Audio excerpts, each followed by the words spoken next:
Eins og við finnum fyrir þá stendur samfélagið okkar frammi fyrir miklum breytingum og þetta eru breytingar á völdum tækni, gervigreind og fleira er að gjörbreyta atvinnuháttum og hvernig við lifum lífi okkar. En stóru breytingarnar eru samt eitthvað sem er undir yfirborðinu. Það eru breytingar á gildismati okkar. Ég trúi því að við séum að fara úr kerfi þar sem við vorum kannski neytendur, þar sem allt byggðist á því að eiga stærstu og flottustu hlutina og í rauninni umvefja sig alls konar bílum og eiga stór hús og þess háttar. Maður finnur það strax að í gildismati nýrra kynslóða þá skipta aðrir hlutir kannski meira máli.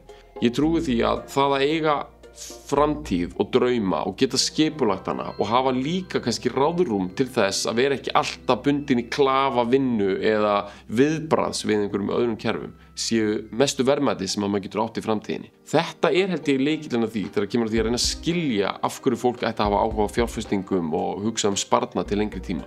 Að það þrátt fyrir allt sparnaðurinn og svona eitthvað fjárhagslegt svigrúm sem að gefur okkur þetta frelsi og möguleikann á því að upplifa þetta sem eru raunveruleg verðmæti í framtíðinni. Þannig að þegar við erum að hugsa núna að veita ráðgjöf á sviði sparnaðar og reyna að skilja hvað það lætur fólk tikka í þessum efnum, þá það ekki lengur kannski að búa til einhverja auglýsingar eða einhverja glansmyndun það, verður duglegur að spara núna, þú getur eignast spýttbátinn seinna eða þú getur keypt þér stærra hús eða látið þig dreyma einhverju svona áþreifanlega hluti. Það í rauninni bara frekar það að eiga þetta ráðrúm og eiga þessi plön og jú, vissulega hugsanlega eitthvað til skiptana og vera að spara eitthvað reglulega en vera bara einhvern veginn með þessa hluti í reiðu í huga sínum sem þetta raunverulega verðmæti. Þannig að hugsa fjárfestingar, taka ábyrgð á þessum hlutum, það verðmæti í sjálfu sér. Það ekki bara verðmætið að tæki til þess að öðla síðan eitthvað annað við enda gangnana. Það verðmæti í sjálfu sér að tileinka sér þetta.